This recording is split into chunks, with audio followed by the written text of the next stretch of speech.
Om Shanti and good evening. Hope all of you are doing well despite whatever is going on out there. Yeah. All right, I'm sure you are.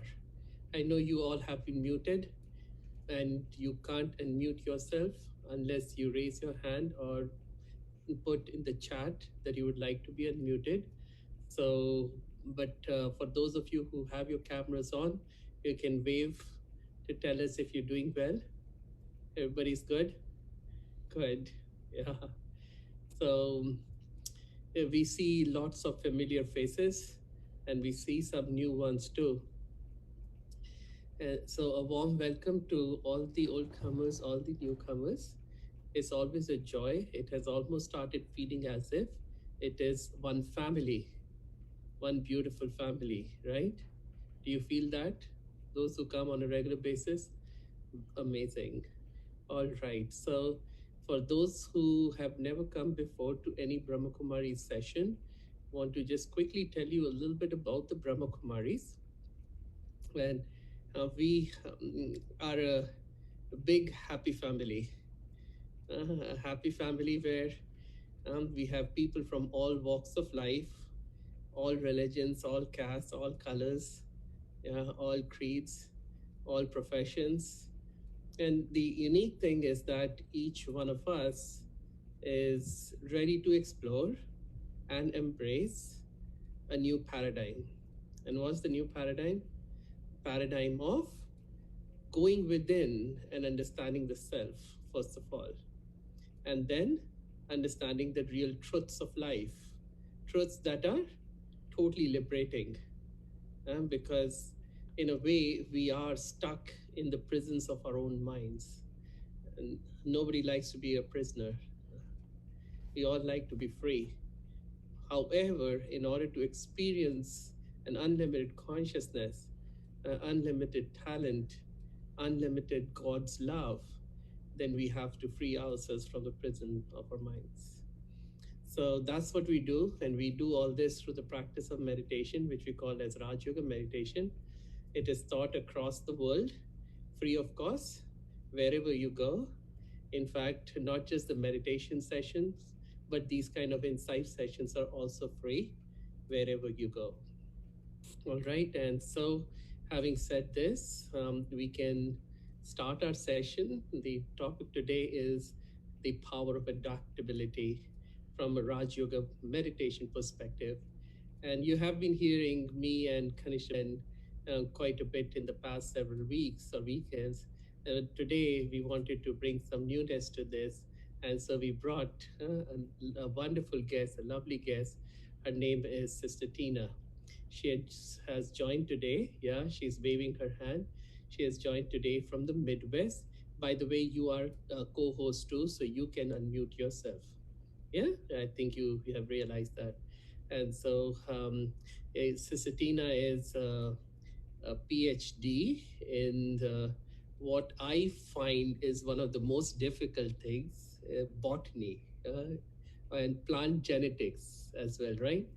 And she is currently she did her PhD in Ohio in Dayton. No, not Dayton. What was that name of the town, the city where you were located? Toledo. Toledo, yes, yes, thank you. And then has moved to Lafayette, Indiana, where she's a postdoc. And she continues to do a lot of research on plants and plant genetics. And she has been part of the Brahma Kumari's Raj Yoga meditation for the past 21 some years. And but more importantly, yeah, she's a very good soul.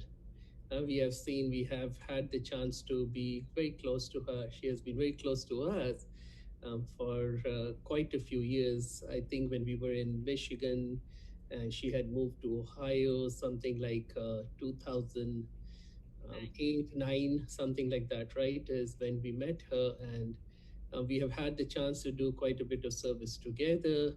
And we have always found her to be a very genuine person. You know, we all carry a big mask in front of us, right? We want to show a different eye to the people out there than what is inside us. But what I like about Tina Ben, and that's why we find that we can relate with her very, very well, is that she doesn't have that. Yeah. And yes, and also, like I was sharing in the morning in a smaller group, that service is integral to our lives.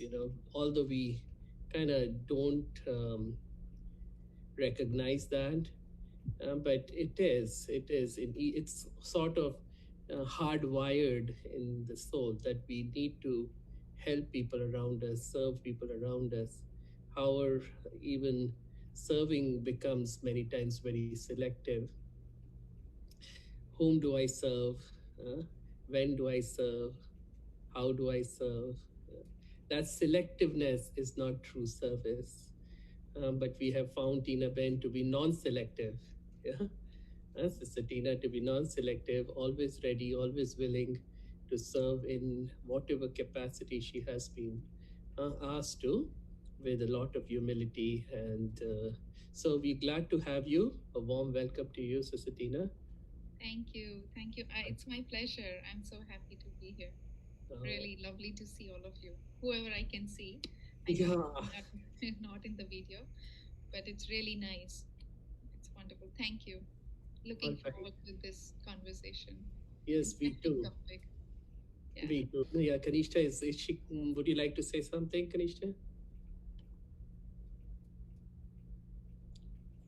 Yeah, so I have always seen Sister Tina to be very open, very honest, very transparent, and most importantly, very beautiful heart. She has a big heart.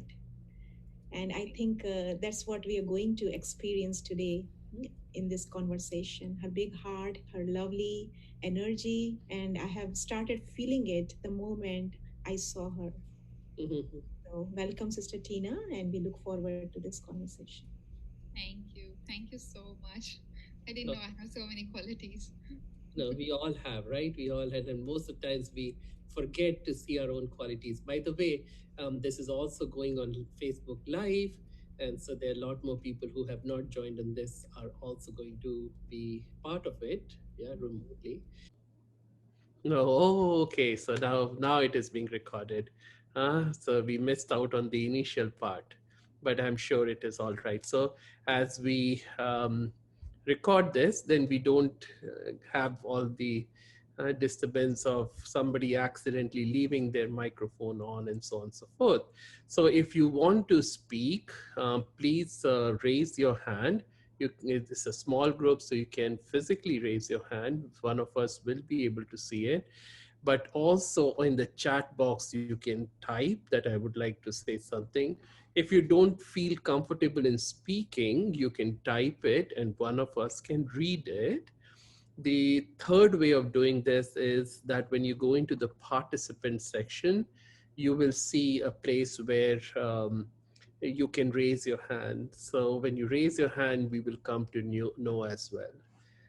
Having said that, I guess it is time for us to start our session. All right. So, adaptability.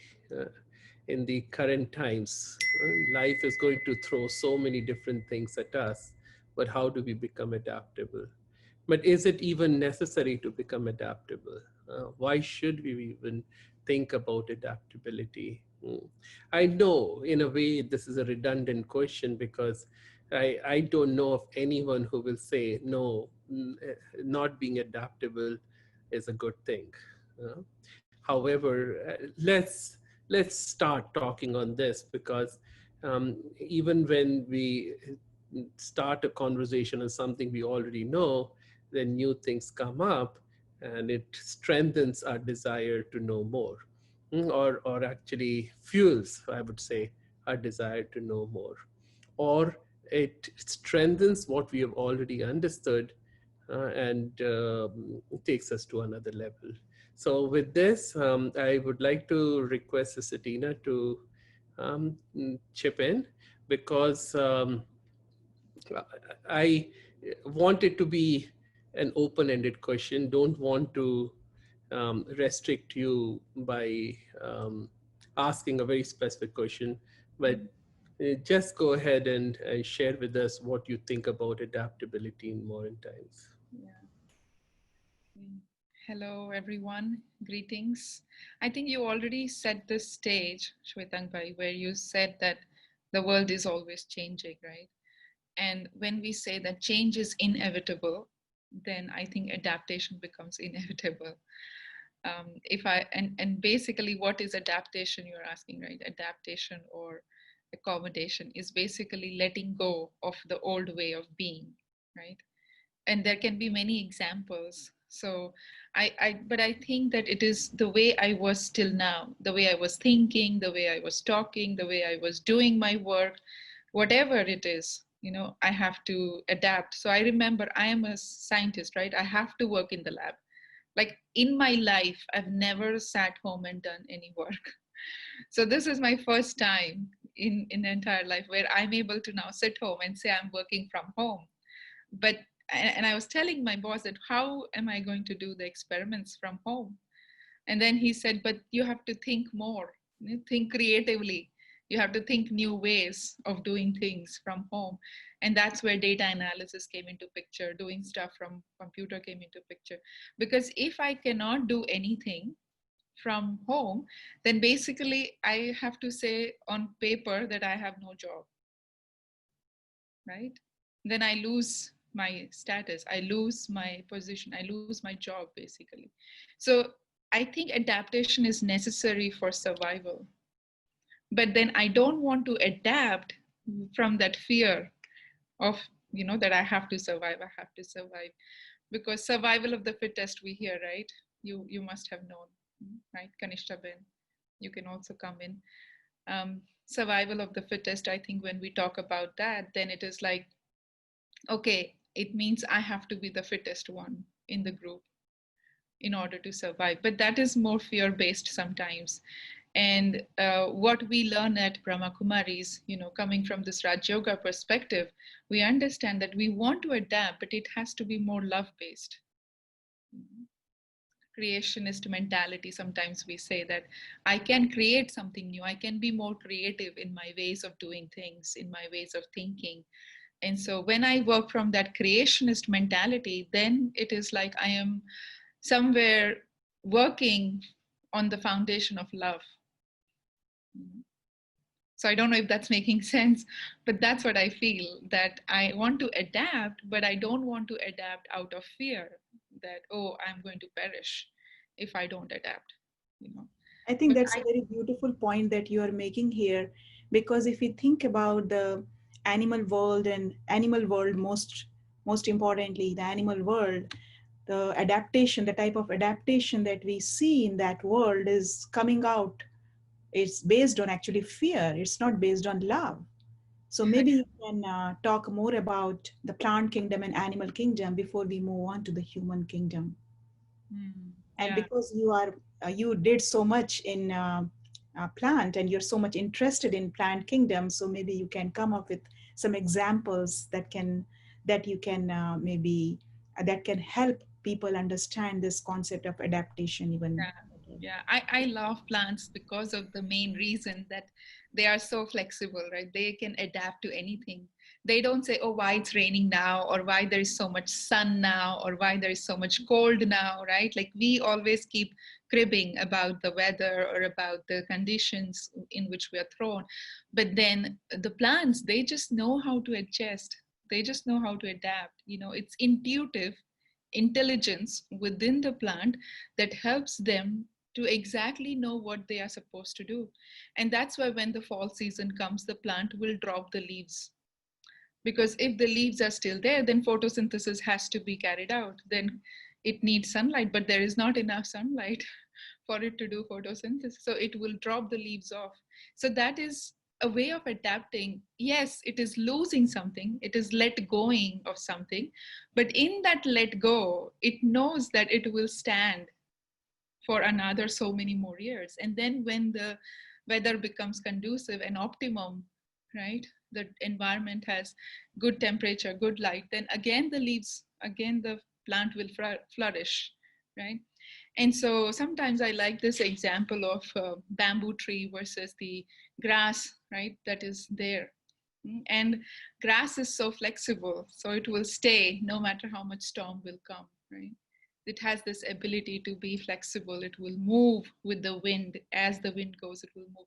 But bamboo tree, sometimes, if it's very rigid in your way, like I'm very stubborn, no, I don't want to work from, I have to be in the lab, I want to, then it's like I'm being very stubborn, right? In that moment, I'm being very rigid.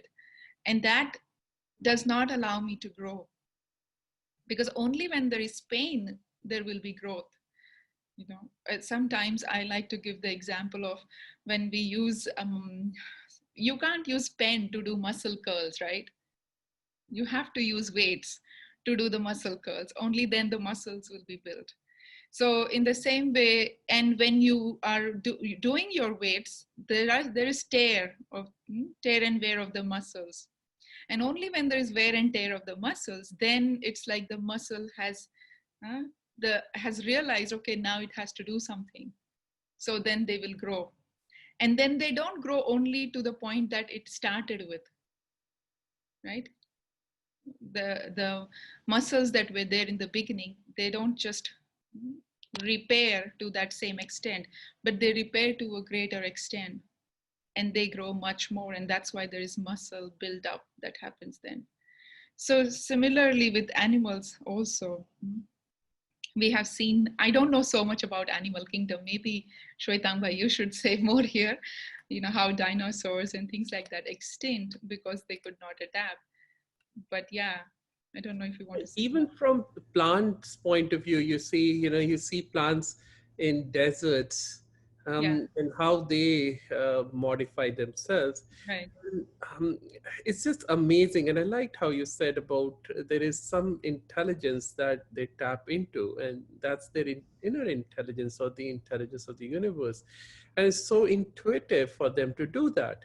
Mm, In fact, animals do. And in a way, it seems as if their adaptation is fear based, but that's also very intuitive. yeah. You see, yeah, I was amazed at when I saw a video of these mountain goats, the way they scale mountains, the way they scale. It's a flat surface. It's a steep surface, and they just climb like anything. It's just amazing how they do it. Yeah, and you look at animals that can resist the North Pole cold. Mm, These penguins, the emperor penguins, and then animals have learned how to swim, have how to fly, how to uh, live in total darkness, live in extreme light, live in every different situation as needed. And Kanishta was sharing there are some toads that can normally we hear of toads needing water, but then there are desert toads, right? You were sharing that the other day.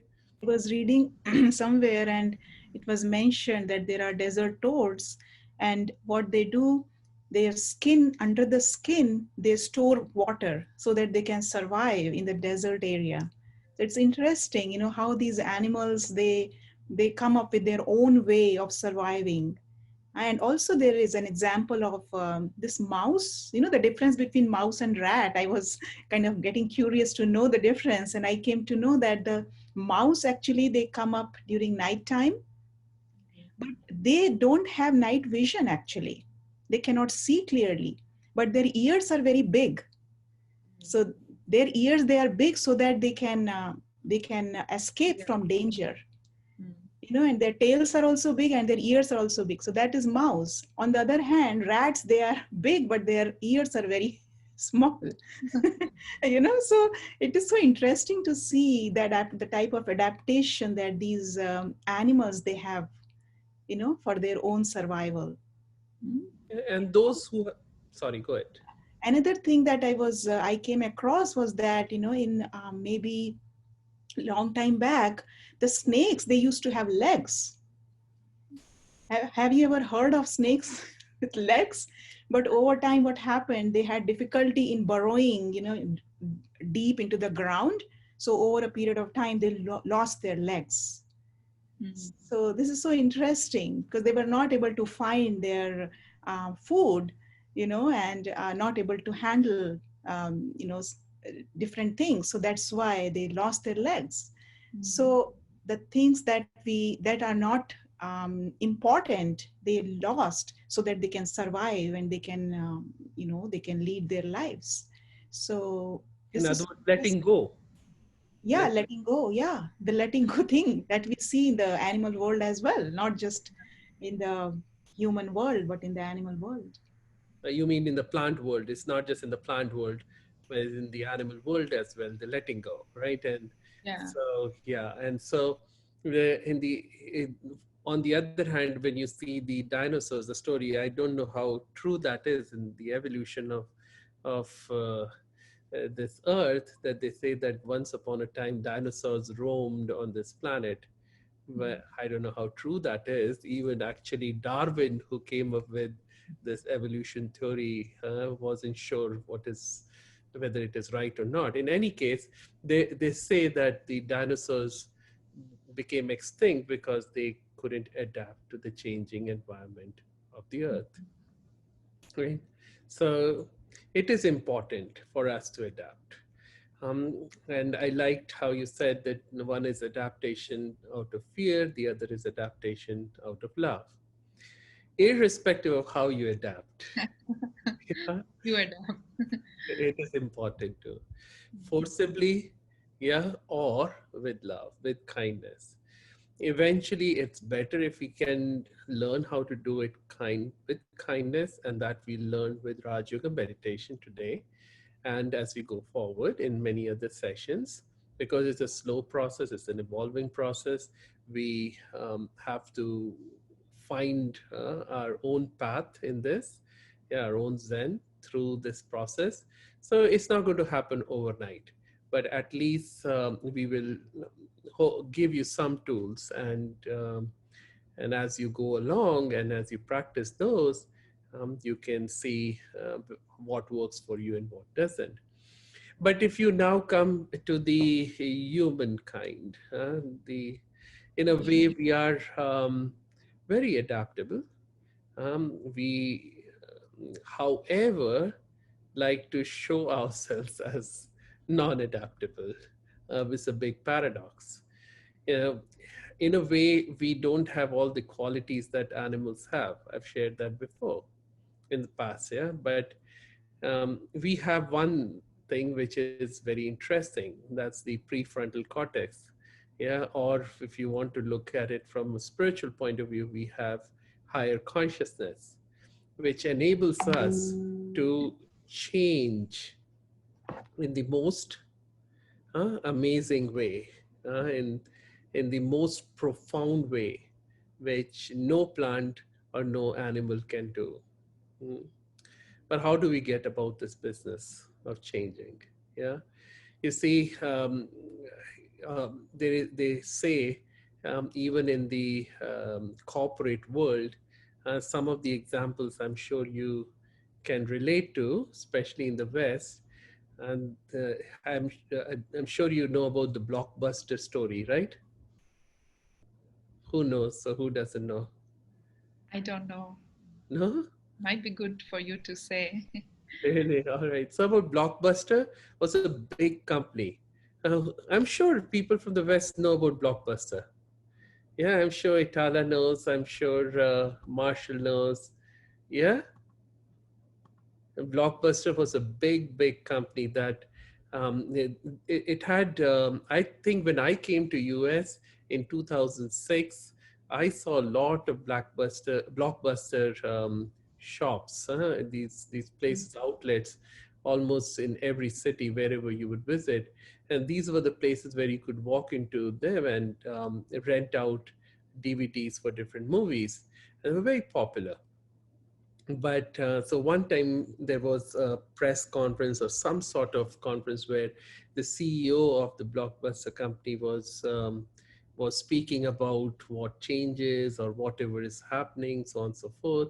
And there was somebody in the audience who tried to share his ideas of going forward, how it's important to go forward in this business of selling movies or renting out movies.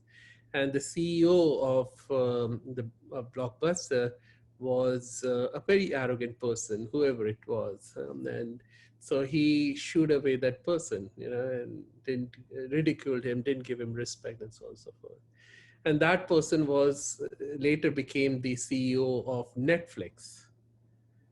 And very soon, over years, Blockbuster lost its business to Netflix. Yeah, now nobody hears about Blockbuster anyways, right? I don't think there is any outlet left.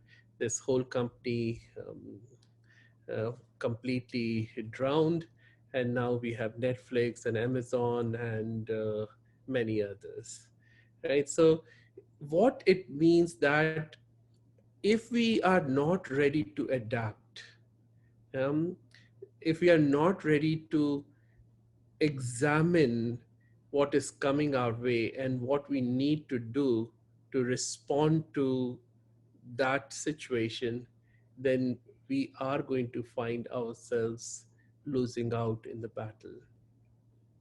Mm. So it's important.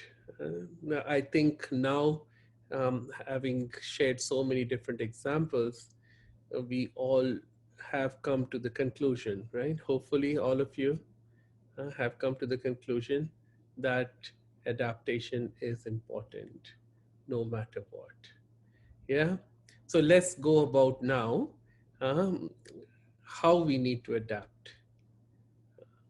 What do you think, Sister Tina, we need to do now?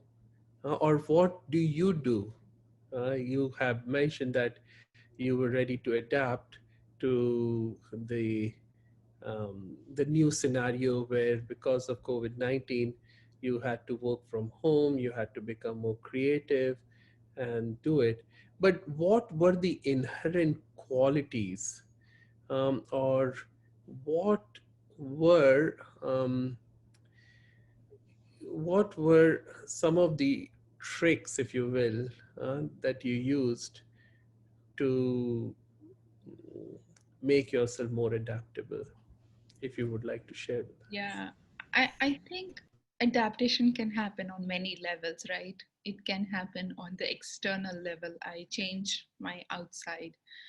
But I personally feel, and coming from this practice of Raj Yoga meditation, I feel adaptation has to come from inside. It has to come from within. And first, change has to happen inside. They say when the egg is hatched from the outside, then you can only make omelette, right? But the life ceases. But when the egg hatches from the inside, then life comes into existence, right? So I feel that when I was in my attitude, I changed my attitude that science, can be done without a lab setting. So then I was able to just think differently. I was able to create new plans, and I was able to work for lesser hours. So I feel that very, very important aspect of change is the attitude. One thing that we really need to see or ask ourselves, what kind of attitude do I have towards life, towards any relationship you can speak about, or towards your job, or towards your goals, towards your dreams. It can be anything, but what is my attitude towards that thing, right? And if that attitude is such that I can see, there is empathy in that attitude, or there is willingness, or there is persistence in that attitude, then I can change. I can bring about change very easily. I don't have to think, oh, I will not be able to change, or what will others think. I remember a very beautiful analogy of dragonflies. You all must know, I think, how dragonflies are formed, right? They're like insect colonies, very tiny insect colonies on the lily stalk or lily pads. And in their wildest dream, they cannot see themselves changing into fly, right? But then one of the flies, even if they make effort, they can change into a dragonfly. Very beautiful. And now, after it has changed, it cannot go back to what it was, right? But also, it realizes that if I had never left my comfort zone of being in the insect colony, then I could never have become this beautiful dragonfly that I am today. It realizes that. And then the third realization it has is that even if I go back to that insect colony to tell them that you can become dragonfly, they might not really believe you. And then what do? But then they say that you just keep living as a dragonfly. And someday some insect might get inspired and they would then turn into a dragonfly. So I think my attitude, my willingness to change, really helps me, personally speaking. And that's what I felt, that I can try at least. Maybe I might fail, but it's okay. In science, they say if you fear failure, then you will never be a good scientist. You can never make any new discoveries if you failure. You have to fail. And I can tell you from my experience, I've failed 100 times, more than 100 times sometimes in my experiments. And then I get frustrated, but then I realize it's okay. I can try again. I can try again. And there are many stories in history also where they try again and then they're able to do. So persistence is another quality, right? So there are many qualities actually, but I would like you all to chip in and say, what do you think about attitude, or this willingness to see yourself leaving that comfort zone, right? And I feel that transition period, like from the comfort zone to that elevated new stage, there is this small transition period, and that transition period is the most difficult period. But if I can survive that transition period, then I will be so happy once I'm there. I just have to trust that I can make it. So that's what I feel. No, That that's awesome. Yeah, attitude is important. Thank you for sharing that. Yeah, and so Kanisha, would you like to talk about attitude? How do you change your attitude? Where does attitude come from? Yeah, I think what I think is attitude is shaped by the way you see things and also what you believe in. Whatever you believe, hmm, that's how your attitude is shaped. So if your beliefs are right, then your attitude is also right. So I think a lot of checking is needed, and that's what we do in meditation. We go within and we do this introspection, that's inner inspection. In this inner inspection, we try to have a dialogue with ourselves, that whatever I am doing, is this giving me the result yeah. that is really helping me survive Hmm, and lead my life in a happy and joyful way? So there are a lot of questions that we can ask to ourselves. Even now, taking this topic of adaptability, we can ask ourselves, what does adaptability mean to me? And how do I use this quality? Because I think that this is also a beautiful quality. Adaptability itself is a quality. So how do I use this quality in my day-to-day life? Throughout the day, how am I using this quality? Just simple things, it's not just animal kingdom or plant kingdom, but even inanimate objects, if we look around, they also try to adjust. Think about if you are in your kitchen, and you are trying to put sugar in a box, huh?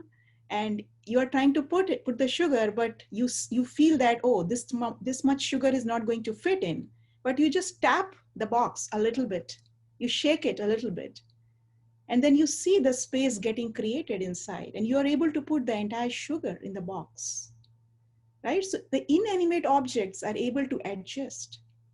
Maybe take the example of simple water. Water takes the shape of any vessel. You put it in a glass, it takes the shape of the glass. You put it in a cup, it takes the shape of a cup. So whatever we do in our day-to-day life, we see adjustments happening at so many different levels.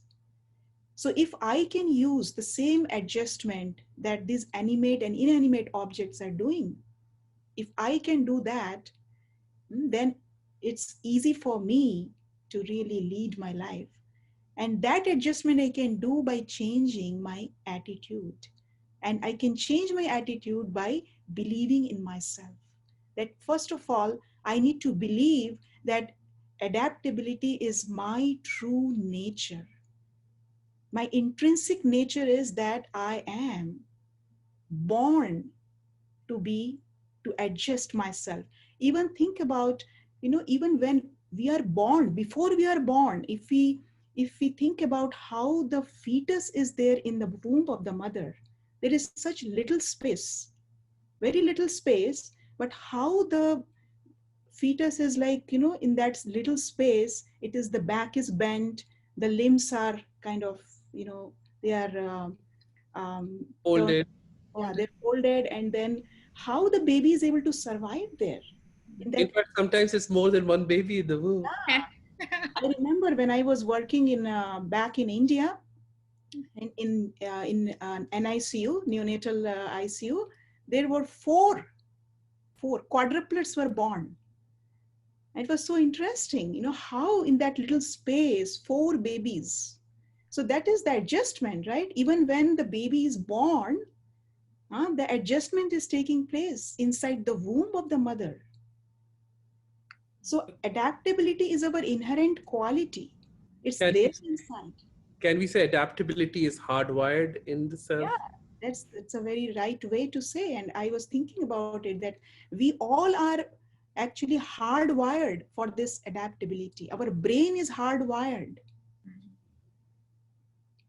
to adjust, to make Yeah. the adjustments. I And think it's just a question of how we do it, though, right? It, yeah, so first, it's hardwired, but then how do you do it, right? right. That's But the question. what do you think is going on? Why, despite something being so hardwired, like you said, we still have managed to lose it? Yeah. Yeah, so Yeah, it is said, you it is said that if you don't use anything for a long period of time, you tend to lose it. For example, it's like muscle. Adaptability, we can say it's a muscle. If we have not used it for a long period of time, and that's why we have lost it, Mhm. right? And if we have, and why we Also, have not used it for a long period of time, because we forgot that we are hardwired for this quality. So we need to remember, who am I? mhm. I am the one with this beautiful quality of adjustment. And only when I adjust, I can live in harmony with everyone else. Mhm. Harmony comes only with adjustment. Mhm. Yeah, I agree. I don't think the fetuses, even when there are three or four inside the womb, they fight with each other, right? Do they? What do you think? Yeah, do they have a boxing match in there? No, they live in harmony, right? And they come out happy. They're crying, but they come out and they're able to lead their lives. So yeah, we need to adjust. So But some, yeah, yeah, Sister Tina, go. I think what you said in the initial time, Kanishta, that introspection is not there, right? And you said that in Raj Yoga meditation, we give ourselves that opportunity to actually sit with ourselves in silence, try to ask ourselves these questions, which we have lost over the time. We are so busy in our day-to-day life that I don't think I would have done any introspection if I would not have been practicing Raj Yoga meditation.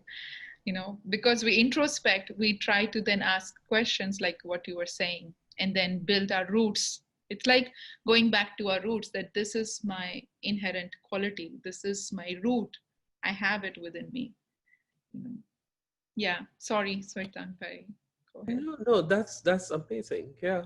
Well, so uh, it is still so interesting. I find this is super interesting that we uh, lose what we shouldn't lose, that we should hold on to, and we hold on to things that we should lose. something is wrong in what we're doing, right?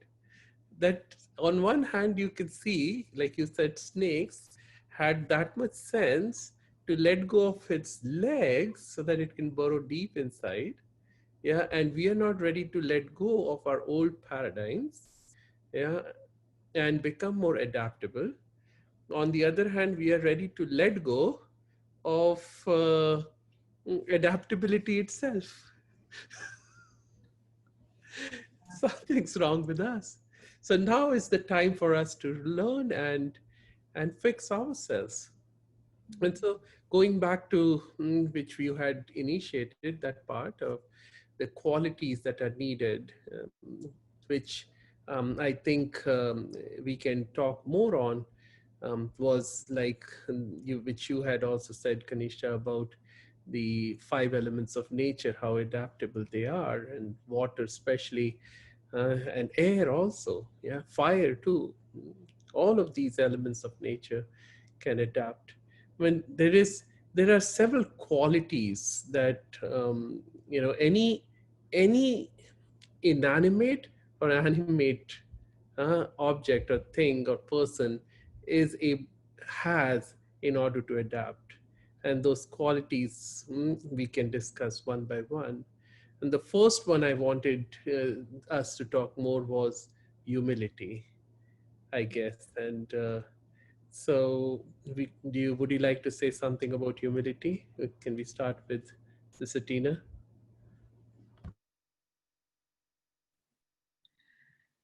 Um, I always remember trees again when it comes to humility, and they say to the extent that the tree is full, to that extent it will bow down, right? To the extent that it is full with all the fruits, and it will bow down. So humility is the sign that I am full inside.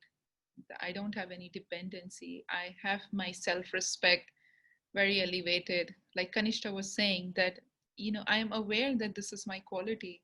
So I'm not relying on the external things to change for me to change. So it's like I'm full inside. And that fullness allows me to have no ego of any kind, because internally then I understand that I am this being, I'm energy, right?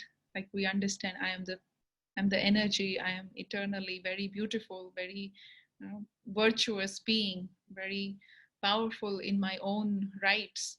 And then from that understanding, I realize that from even this body to whatever is your highest expensive possession, in your life, everything is acquired.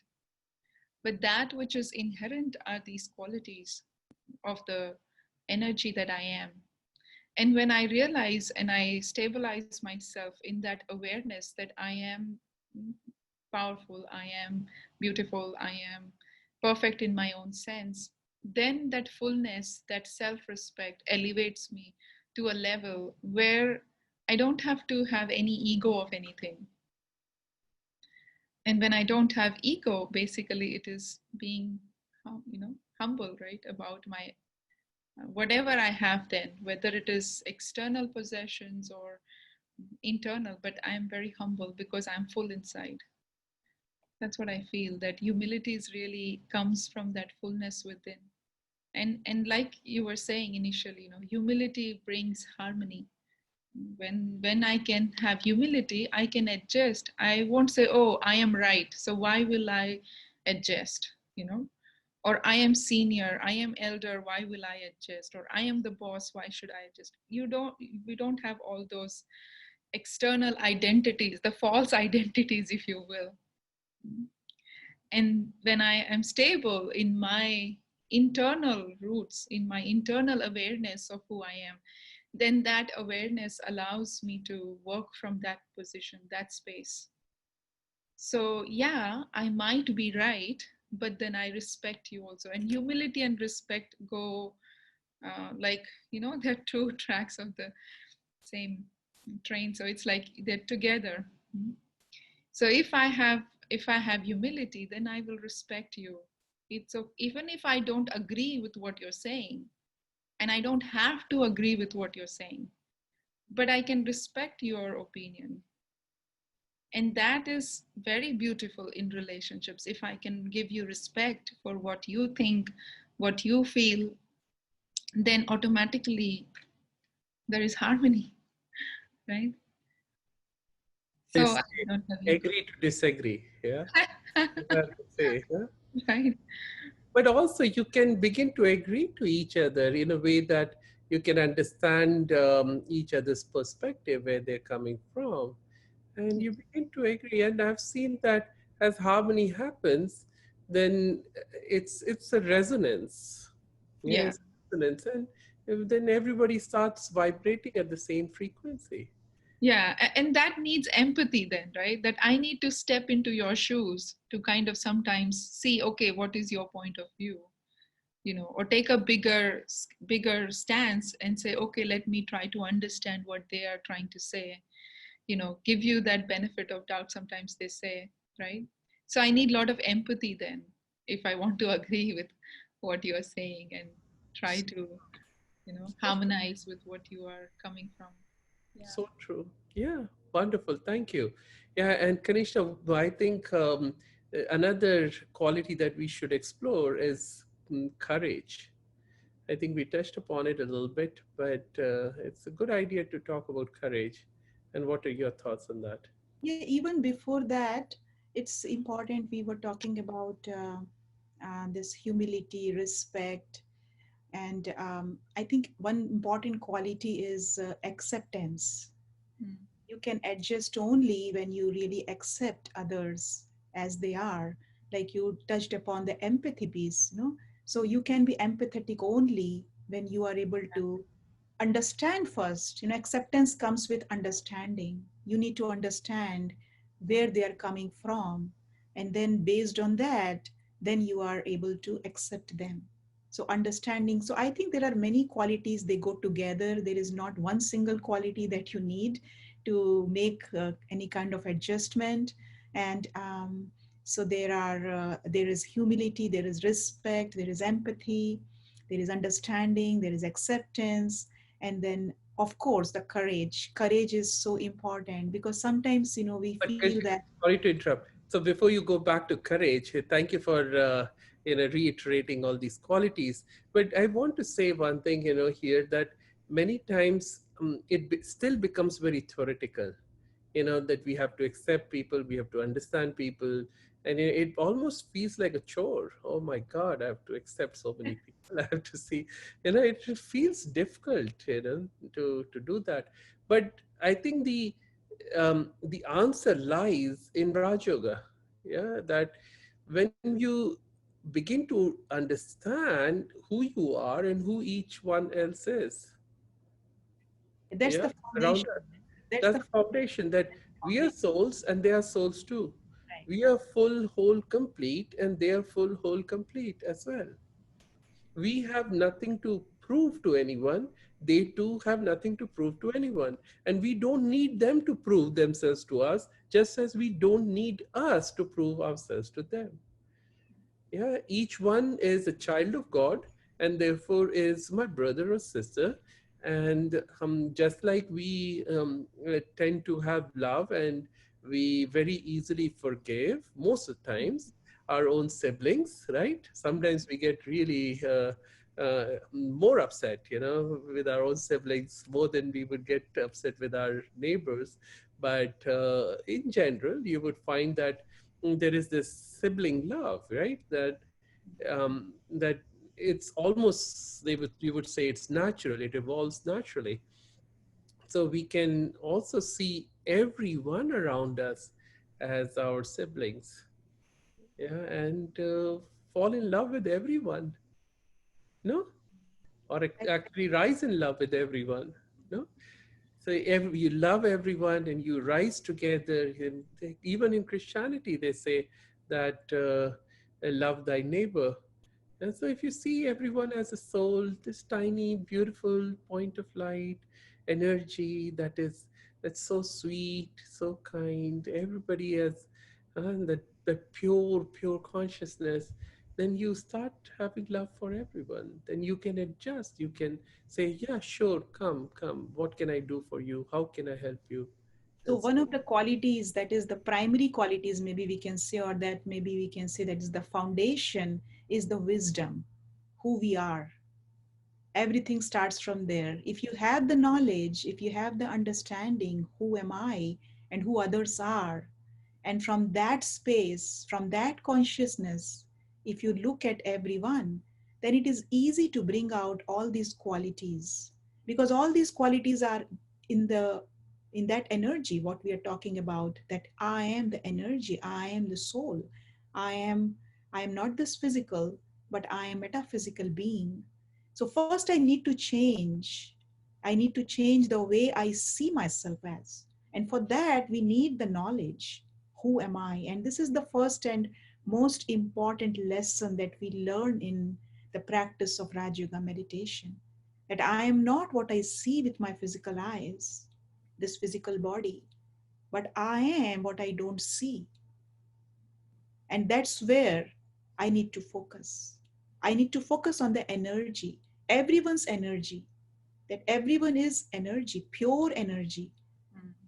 And what happens that we are not able to see the energy, but what we focus is the way the person is acting, the way the person is behaving, the way the person is speaking to me.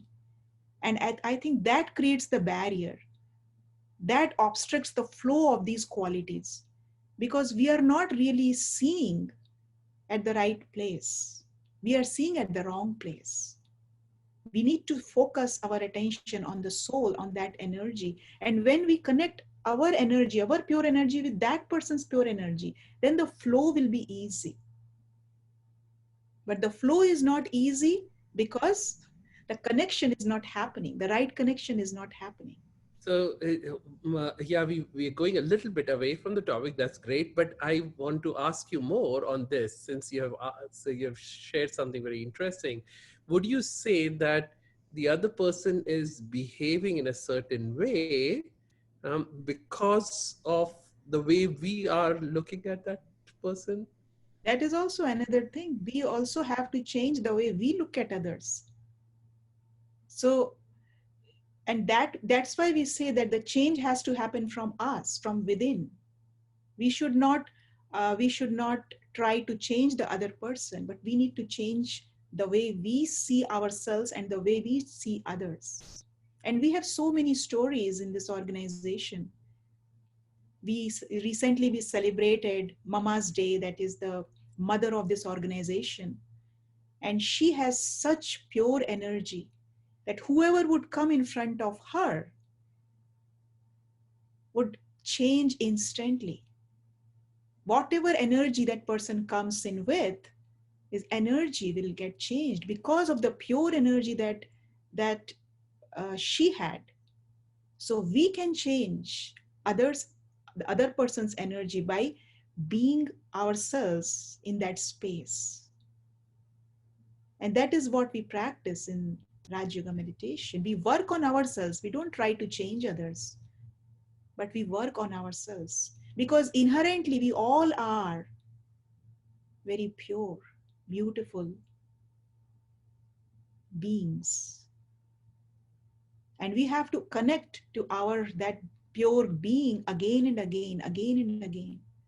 And when we connect, then it is easy for us to create that kind of pure environment, because our energy impacts the environment, our thoughts impact the environment, and that will affect whoever comes in that environment. Our energy will definitely impact them as well.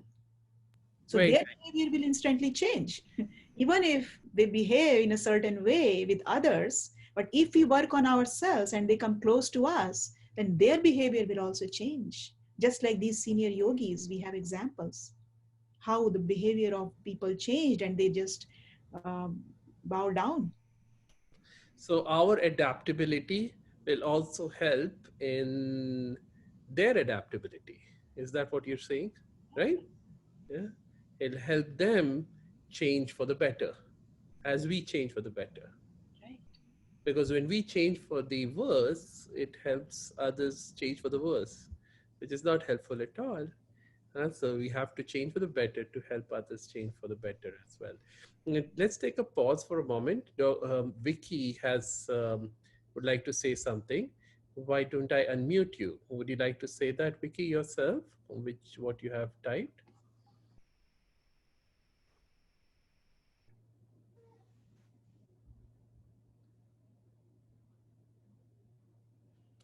I don't know whether you can hear, you can speak. I've unmuted you. No, I guess not. Huh? All right. So I'll mute you again. Okay. So now we can do a little bit of meditation experience What you on right. our true self. Shall we? Yes. So, Sister Tina, would you like to take us into a meditation experience? Sure. I think Somnath wants There's to say. one question from the chat box. Shwetanga, you want to take that question from Niru D? Yes, yes, that is very nice. The question is a wonderful question. The courage to let go interferes with adaptability. Yes, that's absolutely true. And we're going to talk about courage in a moment. Huh? Is that okay? Yeah. And so, first, we can do a little meditation experience for all of us. We haven't had Sister Kanish, we haven't had Sister Tina um, in the past for us do a meditation commentary. So we would love to hear that from her. So go ahead, Sister Tina. And Well, let's just sit straight because you know when you sit straight, the energy flows through every system. So as we sit straight, gently allow yourself to move away from your roles and responsibilities. Mm. Forget your story, your to do list, any distractions, any fears. For this temporary time period, just let it go and gently, as you're breathing in and out, as you're relaxed, bring your attention to the awareness of who am I.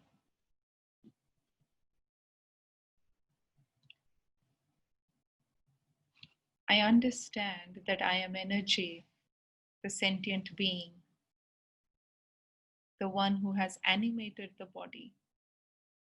I'm the master, the pure consciousness.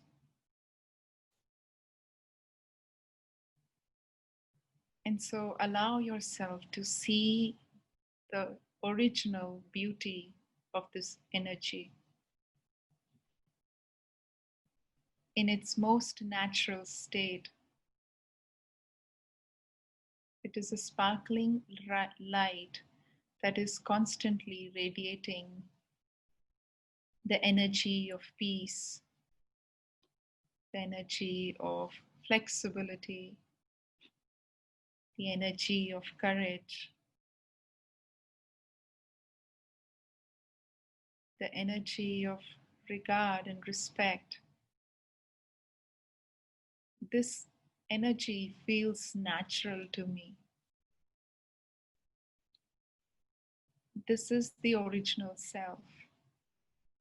And the more I tap into this energy, the more I allow the energy to grow within me.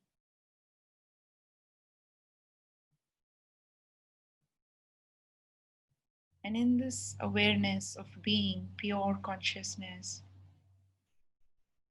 I hold on to the desire of oneness, desire of harmony and brotherhood, complete unity.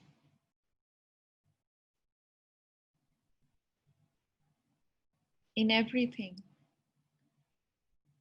I let this energy of this desire permeate every ideal that I have, to every practical experience that I would like to have.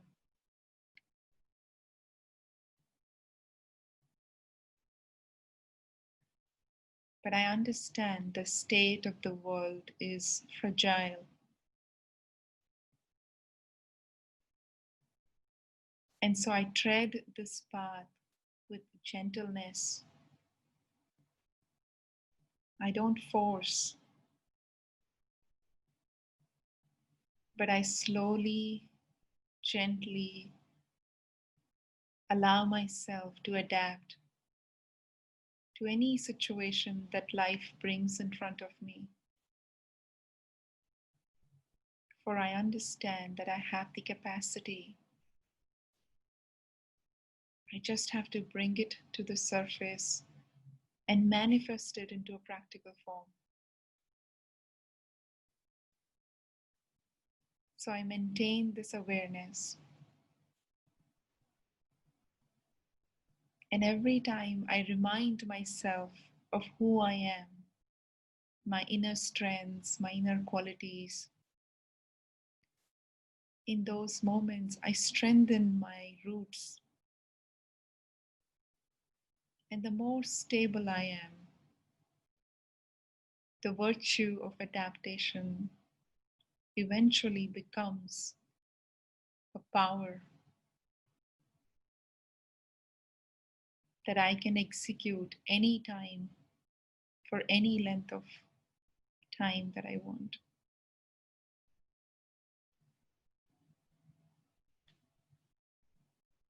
Om Shanti. Thank you. That was a lovely meditation experience. Okay. Thank you again. Shwetangai, I was also seeing Somnath wanted to say something. Maybe you can ask him. All right, we can. So Somnaji, what would you like to ask or say? Let me unmute you. Thank you. Thank you. I have a couple of questions. First of all, can you elaborate something about adaptability in social circumstances and the role of diplomacy we have in our, day-to-day interaction with people, right? So I've been told many times, my personal experience, that the fact that I didn't know the culture of a particular organization, I wasn't able to succeed. So how does the adaptability and diplomacy come into play? And what type of action should we take if we are faced with those types of things, right? You can also see in a conference or a meeting, generally speaking, it's the person, somebody dominates the meeting because he has a personality which keeps everybody mum and nobody says anything. And one good example is our president, right? When he says something, everybody, the Republican Party goes along with it. So anyway, that's besides the point. So that was one point. And the other point that Kanishta made, that inanimate objects can also adapt, right? But I think this is a point which has to be investigated in a more, detailed fashion. The reason they're adapting is probably due to human intelligence, right? So if you have a container, you're not able to fill it, you tap it, that comes from your intelligence. So those are the 2 points I want to make, okay? Wonderful. And anybody wants to take these questions, welcome to. If not, then I'll answer. I can take the first one, perhaps. I feel like, I don't know, Somnath, if you heard what Shwetangbai was saying in the beginning, and he made this thing that I am very honest, right? I'm very straightforward. I will say things, I'm very genuine. And so I have noticed that with myself also, that when sometimes I'm very honest, I'm also very straightforward. And sometimes I don't have that diplomatic behavior, and so sometimes it can come out in a very rough way. People don't always like to be in front of someone who's very straightforward, let's put it that way. But it's also true what Kanishta was saying, that you need wisdom, Like, for example, honesty is a virtue, right? But if, and I remember once when I was defending my thesis, I said something, and then my boss said, "You're overtly honest." And I didn't understand his comment. I was like, "What do you mean by overtly honest? Honesty is just honesty, right?" And then afterwards, when I was thinking about it, I realized that a virtue, if it is used in extreme, right? If you're too honest or too sweet, they say if you're too sweet, then ants will come. If you're too honest, then you will hurt others. So you need wisdom along with the virtue, and you need that tactfulness. I would use the word tactful more than being diplomatic. I think if you're tactful, you understand in that moment, if you are wise, how much to say, when to say, and how to say whatever you want to say. So that's how I see in social circumstances. Sometimes it is best policy to be quiet and not say anything, because anyways people are not at that state where they can take the truth. But sometimes if you want to stand up and say something, then maybe you say it privately, or you say it in a way that they will understand. It is more meaningful to them, in their language. So I feel that you have to be tactful in social circumstances, and that tactfulness comes through wisdom. You understand only when you are wise how much to say. I have learned this over time. I used to be very, very straightforward, and now I am more gentle. I tell myself I have to be sweet. I have to be sweet, and then I'm not so, I'm not so straightforward, and then I can see that I don't hurt people, which I would do it unknowingly, unintentionally before. So that's what I feel. But yeah, I would let Shwetang Bhai and Kanishta chip in if they have more ideas about it. Yeah, see, what I like what you said. But also, I want to say that, it doesn't mean that I'll, in a way, I don't mean to, contradict what you said, but in a way, it's not that I'll be less honest or less straightforward. No. Yeah, right. Yeah. So in You, other words, it's like you just know how much to say and when to say, right? You can have secrets, right? They say people can have secrets. They don't have to always tell you what it is. right, right. There is something called as TMI, too much information that we share. Yes, I totally agree. But more importantly, I also want to say that honesty with kindness, Mm. honesty with love is something I've realized is that I can still be 100% honest, but I can deliver my honesty with love, with gentleness, with kindness, with care, with compassion. Yeah, with the feeling that this other soul is my own brother, my own sister, and I want to help the soul rise, to wherever that soul can rise to. And I have to do everything I can to facilitate that soul's growth. And then the honesty comes out, but comes out in a very beautiful manner. This is what I am realizing, whether at work or, so because I have a lot of a connection with people around, and up till whatever I was doing, so I've recently left my full-time job in academic medicine. But when I was in academic medicine, I had to evaluate my residents, to evaluate my fellows, medical students, co-workers, junior faculty, my senior. It was just, most of the times when I was not doing anesthesia, I was doing evaluations. Yeah, it was tiring actually, but I realized how I can see the goodness in souls and hold that goodness in my heart as I'm delivering my honesty. And that helped me a lot. Is that making sense, Somnaji? And that Yeah, a little bit. It's a controversial thing, but that's okay. it's yeah, it is only as controversial as we make it to be. It can become very easy if we when in the world we say politically correct, diplomacy and all of that.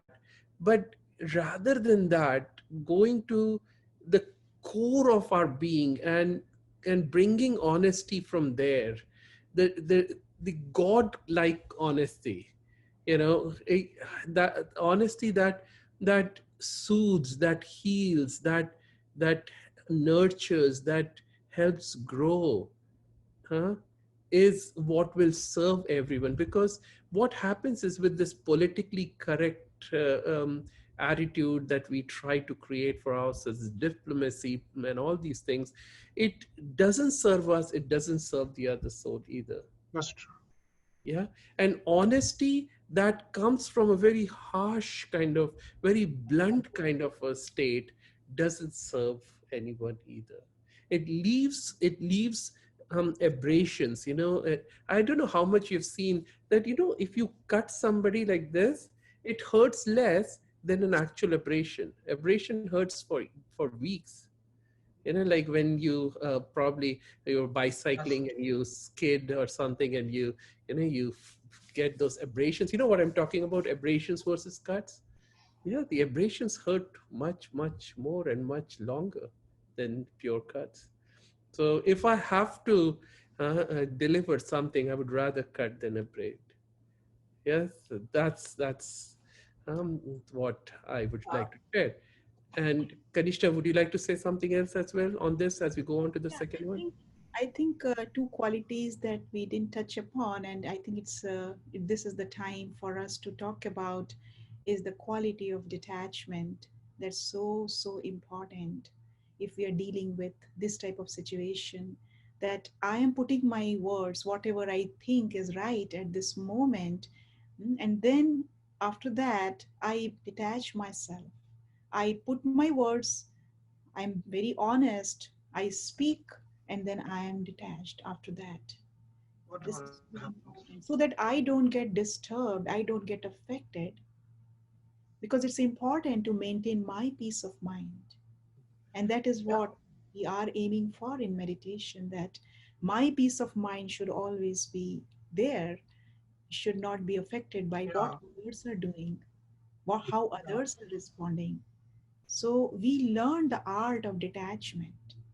mm, I put my yeah. point, That's right. then I step back. But detached, but at the same time, I am not isolating myself from anyone. I am detached at the same time, I am very loving. That means my inner world is filled with love for that person. Even if I think that the person is doing wrong things or whatever, I am I am telling my things, whatever I think, but then after that I step back. I'm not thinking too much, because if I think too much, then it will affect my mind. Pressure. And if it affects you, then it affects the other person too. Yes, somewhere you're not in your natural state, and that's why you're thinking too much, and therefore you're sending that negative energy of thinking too much to the other soul too. So instead of that other soul receiving it in a nice way, he will also start thinking too much, I guess, right? Yeah, he will try to analyze it too much. And All also, right. when interacting, it's important to bring another very important quality, that is purity.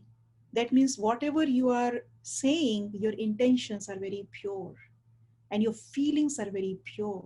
So if your feelings, your thoughts, your attitude, everything, you are really dealing from that pure space, then you will be very comfortable, then you will not get disturbed. So connecting with your pure self, that pure energy, will really help you in everything, whatever you want in your life. Yeah, and going back to humility too, that I am a server, I'm here to help this other soul. And in a way, they say, which we have learned in Raj Yoga, being a zero. Only when you're a zero, then you can become a hero. Yeah, so hero of the other person, for the other person. That is, you're helping the other person. You cannot help the other person till you are in that state of zero. That I am no one really. I'm everything, but I'm no one. Yeah, I don't have to. create whatever feedback that I'm saying, or whatever I'm seeing the other person as, come from that state of ego. It can come from that state of my pure consciousness, and that is being zero. That is, I'm a soul. Yeah, helpful enough. And quickly going to your second question, inanimate objects have their own intelligence. If you look at matter, matter is also energy. Yeah, if you go into quantum physics, matter is energy too. At the core of matter, there is energy. Really, there is no matter. It's all energy. The entire universe is a play of energy. And so there is one common intelligence that runs through all of us, all of matter, all of spirit. Yeah, and that's the universal intelligence that can all that's connected to God's intelligence. It's just that we have complicated our lives so much that we are not able to tap into that intelligence. Yeah, you see, water naturally finds its way, goes its way, naturally cools down. When it becomes hot, say if you have hot water, eventually, very soon, it'll cool down. And we don't, right? We need a lot of other things to cool us down when we are hot. Yeah. We box ourselves in so many different ways, whereas nature cannot be boxed at all because it's connected. It is in a way connected to the essence of its existence, whether it's animate or inanimate. Whereas we as souls should be, but we are not. And that's why all of these sessions to help us reconnect to that core intelligence. Right? All right, so where were we? Shall we talk more about courage? What do you think? Sister Tina, would you like to say Yeah, something I think about courage? Sister Italia is asking question. So let me Okay, unmute. yeah, no, we don't have to go forward. We would rather want to answer questions. So, how adaptability helps in meditation, or how should we use adaptability in improving our focus in meditation? All right. Yeah, Sister Tina, Kanishta, would you, one of you want to take this? Yeah, I know. Sister Italia, we saw your hand raising. I Oh, okay. already I'm sorry. unmuted This is you. not Itala. Okay. So Yeah, first, so you can. Itala, we please unmute her first if she was the first to Yes, ask she's question. unmuted already. She's Sure. Okay, unmuted. what I wanted to say was that it's important when we speak our truth from the heart to not have any expectations as to how the other person is supposed to react and then kind of become upset if they don't react the way that according to the mind of the person talking they were supposed to react and they didn't. So just speak the truth and let it go. It's a play of consciousness. That's all I wanted to say. Awesome. Thank you. Yeah, I like that comment a lot. Yeah, that many times when we say something good and honest comment, we hope that the other person will turn back and say, "Thank you so much. You are the hero of my life." And that person does it, and then we feel hurt. Oh no, I did this such a nice thing, and that person never had any gratitude for me. And that doesn't help, right? So thank you. I think that's an awesome comment. Sure. And so wonderful. So going back to the question, how adaptability helps in meditation, or how we should use adaptability in improving our focus in meditation. I feel personally that accommodation or adaptation really helps to dissolve differences, that there are, because otherwise in my meditation, if there are differences, and especially throughout the day, if my interactions were where I didn't agree with somebody, or my relationships are such that I am not always in agreement with somebody, then those differences can, there is disunity, right? And when there is disunity, there is imbalance, and when there is imbalance, even if I try to sit in meditation, it will not allow me to sit in meditation, it will not allow me to focus. And so in meditation, it really helps to have this power of adaptation. Then you can come to a state of neutrality, and when you come to a state of neutrality, or when you come to a state of peace, with like what Kanishta and what Shwetang was saying initially, that you accept the other as it is, you let them be who they are, and you let go of their limitations or of the differences, then that spiritual vision that you have towards them, then that will help us to adjust, to accommodate, to adapt, and that helps us to come to that state of peace. And when I am in that state of peace, really only in peace, I am able to accept myself, I am able to connect with the source energy, I am able to reignite that memory of peace that is within me. So I feel it helps us to let go, even, and I'm speaking on the external level right now on relationship, but even internally, for example, in the past somebody has hurt me and I'm carrying that energy of hurt, right? Or if I have a lot of wounds inside, then they don't allow me to be at peace, because if I sit in meditation, that only thing comes to my mind, that this is what has happened to me, this is what somebody has said to me. When you're quiet, those things come more, right? So you have to accommodate, you have to make peace with them, and that happens with the power of adaptation. I think that's how it helps to let go of that hurt, to let go of that wound, to let go of that feeling of not enough, not being enough, whatever it is, whatever unwanted, low vibrating, low frequency energy that is disturbing, then I let go of it and I adapt to my new circumstance. That's what I feel. Beautiful. Very nicely answered.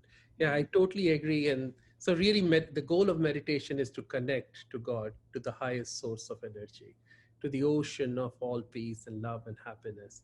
And if I am constantly being distracted by such mundane things, of somebody who has said something, somebody who has done something, and I'm not able to accommodate and adapt to the changing circumstances around me, which will always change. Change is inevitable. So I will always find myself disconnected from the source, and I'll never be able to experience the true essence of my life. Yeah. So therefore, it is important for us to be adaptable.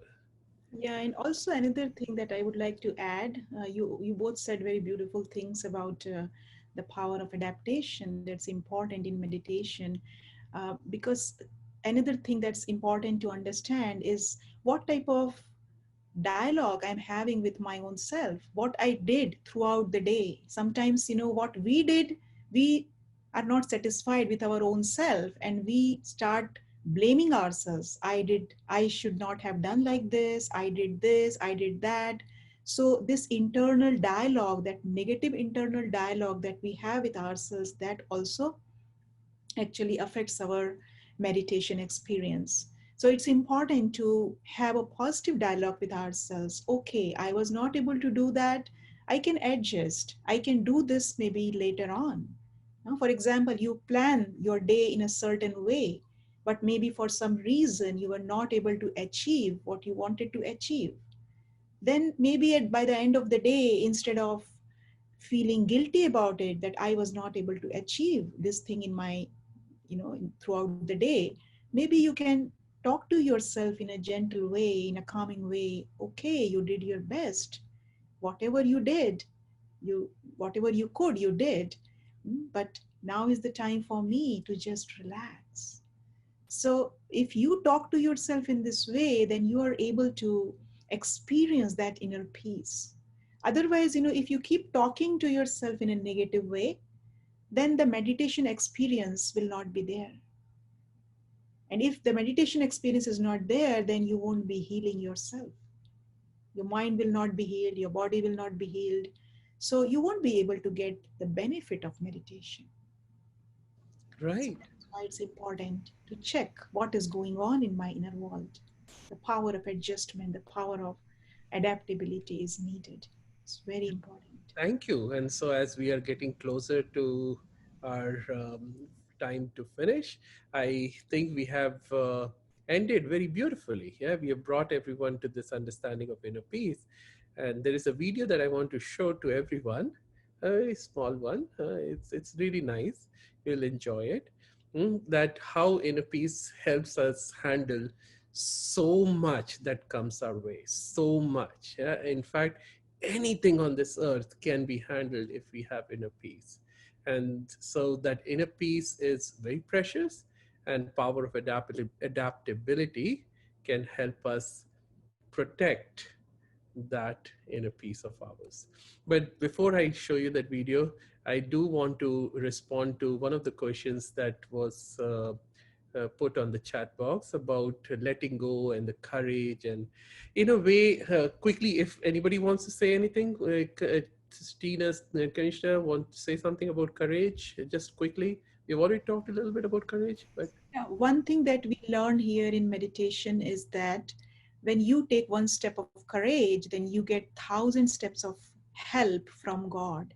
You just have to take one step. That's what is needed. So we have this power of adaptability, we have this power of adjustment.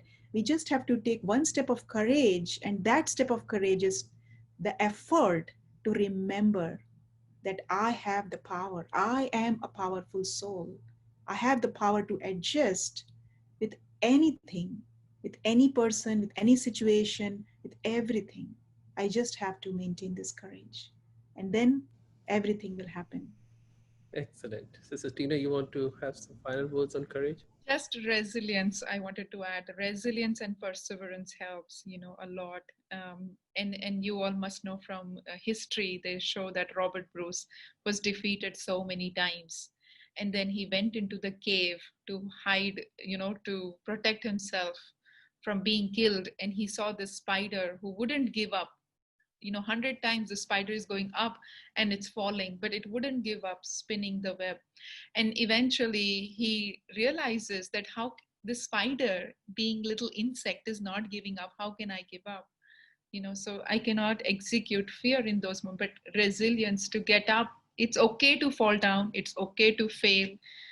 All of that is perfectly fine part and process. It's part of the, it's like part of the process, right? It's part of the journey. But I have to have resilience and perseverance and keep going, keep going, keep going. That helps. So keep your Awesome. Thank courage. Right. you. Right. One thing I want to also say that actually it is less of courage and more of just understanding. When you understand that what you're holding on to is of no use, it's really garbage, it's trash. Yeah, then you are ready to let go of it. No, uh, what courage do you need to let go of your garbage? For those of you who live in houses, your garbage truck comes once a week, right?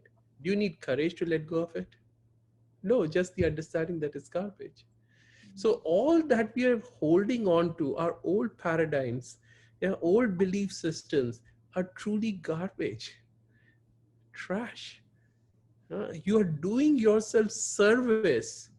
That's what I realized for myself, that I'm doing myself service. I'm doing an act of goodness for myself by letting go of it. It doesn't require courage. No, but I think what they are trying to say is that when you are in a very comfortable place, right? You're very happy in your life, you have everything, you're very comfortable, right? And then there is fear to make that transition to go into that higher level, if you will. But then you have to have faith and courage to say, okay, once I'm there, everything will be again comfortable. No, that's wonderful. Yeah, I totally agree. But you see, what happens is this comfort is also so very It's, illusory, yeah, it's temporary. temporary, very illusory, and we create these illusions for ourselves, and then we get stuck in these illusions as well.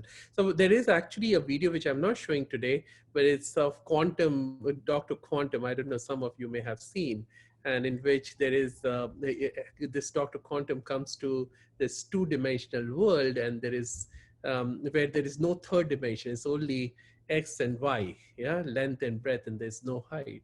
And have you seen that video? And no, okay, maybe the next session. And so he asked one of those people, there's this one person who lives in that two-dimensional world, said, do you want to see the third dimension? It's like, oh, no, I don't want to see it. It's almost like, like there's fear, and there's this, it's like a bad word, saying third dimension. But then finally he convinces that person, and so he plucks her out of that a two-dimensional world and takes her and puts her like this in the air, and now she can see the three dimensions. So wow, I never realized that life or the world could be so beautiful in the three-dimensional sense. So there are multiple dimensions of our existence. We do need to have some degree of courage. Yes, I do agree, to be able to explore and to embrace those realities and dimensions. So with that, I'm going to share this video, enjoy it, and then we will end with a little bit of meditation. All right, let me see how I can do that. Share screen, share PowerPoint. All right, I guess.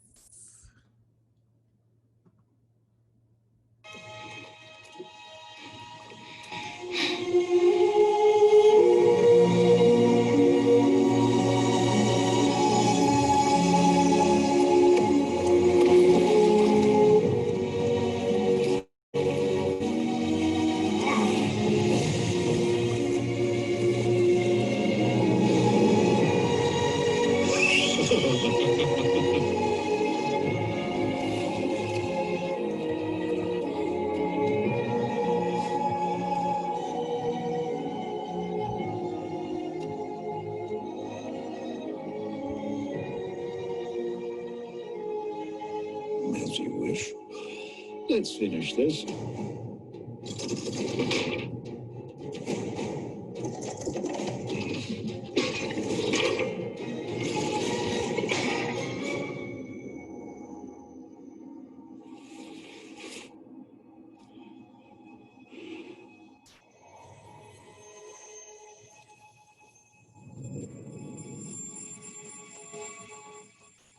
Fire!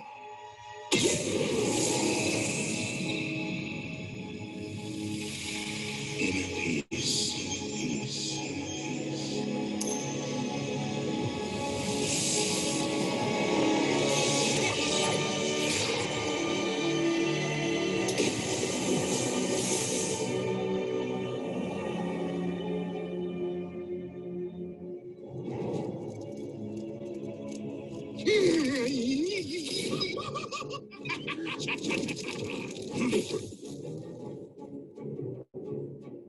Again!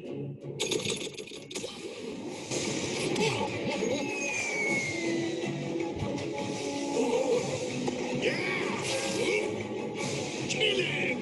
Somebody kill him!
How did you? How did you do it? You know, you just keep your elbows up and keep the shoulders loose. That. How did you find peace? I took away your parents. Everything. I scarred you for life. See, that's the thing, Shen. Scars heal. No, they don't. Wounds heal. Oh, yeah. What do scars do? They fade, I guess? I don't care what scars do. You should, Shen. You gotta let go of that stuff from the past, because it just doesn't matter. The only thing that matters is what you choose to be now. You're right.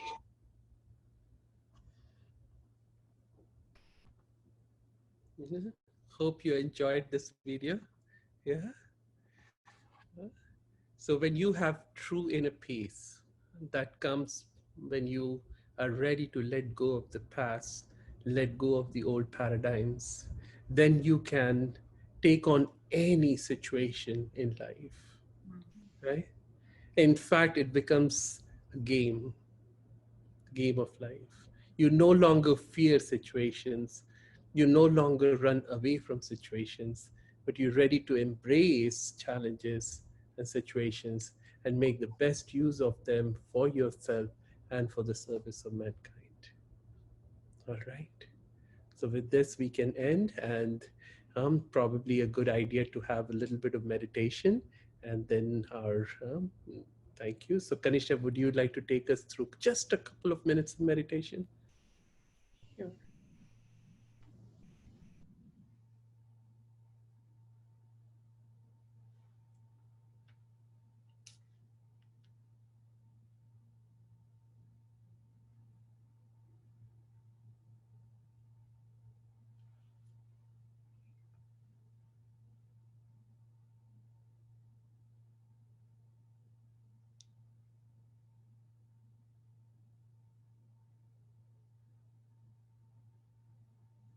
Bring yourself to this present moment of heightened awareness that you are a powerful being. You have the power to adjust, to accommodate, and that power lies within.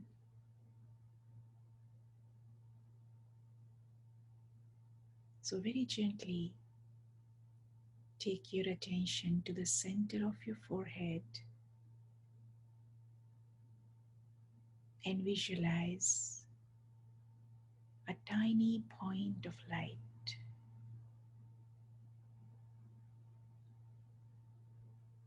This energy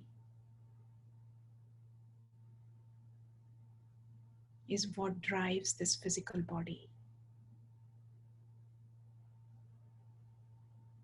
And this energy is also adjusting with the body by taking a very little space at the center of the forehead. And from this space, it is sending energy to every part of your body. So feel the energy that is full with peace, full with love, full with humility, respect, acceptance, honesty, purity.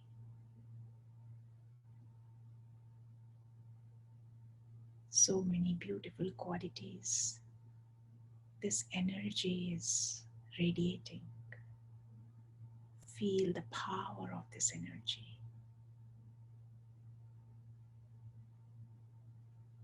This moment is very precious.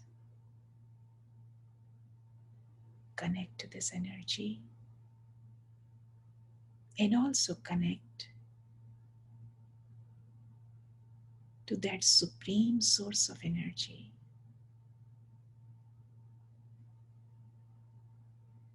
God's energy.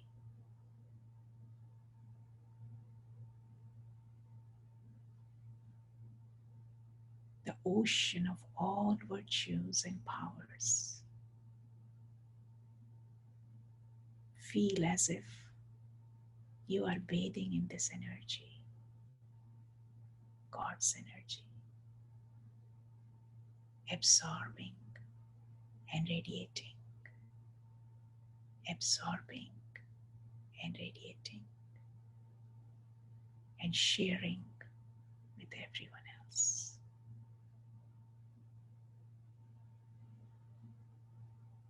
Om Shanti. Oh, Shanti. Thank you. Thank you very much. So as we end, I would like to thank Sister Tina for coming on board with us for this conversation. We very much enjoyed your presence and your responses and all that you shared. We look forward to many more conversations like that in the future. Yeah, and I feel very good also that we had very beautiful conversation. Also some insights, you know. I also got to learn a few things, so it's very nice. And I feel those of you who come on regular basis, I feel you are in very good hands, right? Like they say, if the gardener is good, then the garden will always flourish. The garden will always be beautiful. The garden will always have beautiful flowers, fragrant flowers, right? And so I feel Kanishta and Shwetang Bhai are like those gardeners in which you all are like the flowers in that garden, flourishing, fragrant, beautiful. I can see already in your smile, you know, and your faces are sparkling. So very nice, very lucky, very fortunate. Thank you for having thank me. you. Thank you very much. And thank you all of you for coming. We always have a lot of good feelings seeing all the familiar faces and always the new faces as they join too. And a special thank you um, uh, um, to Girish Bhai and brother Girish and sister Swati for their help with the technical aspects of Zoom, of making sure that this happens seamlessly, especially the recording and then the Facebook Live. So thank you for your service. All right. With this, we end. Kanishta, do you have a blessing like last time to share with everyone or right away? I don't have, but I can just say for everyone that you all are beautiful, beautiful flowers in the garden of this life, and you keep blooming, keep spreading your fragrance, fragrance of divine virtues. There are so many beautiful qualities that we discussed today. So you keep spreading those, the fragrance of divine virtues wherever you go, whomever you meet with. This life is very precious, and we are so blessed that we have this realization now. This awakening has happened, that we can, if we change our consciousness, if we act from that pure space, then not only we can serve ourselves, but we can serve so many.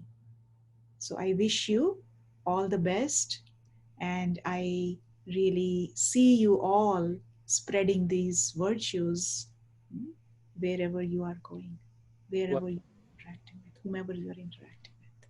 Thank you, Kanishka. Just want to also say there are 2, 3 people who are absolutely new. I see Yash as somebody new and Verma and I think one more person. My request is if you don't mind, if you click on the chat box and you click on that link, send us your information so that we can keep you posted. We do offer Raj Yoga course. We do it periodically, and where you will get an opportunity to learn much more of how to develop this power of adaptability. It is, yeah, I do get your emails, but what is your name? Verma Su 999. What is your name? If you could just tell us, we're not sure. And where are you located? yeah, where are you located? If you could also chat, type chat in there, we would love to know that. Oh, Shyam Verma. Okay. All right, great. Amazing. So, and there is one more person by the name of Yash. So we would love to know where you are from as well. Acha.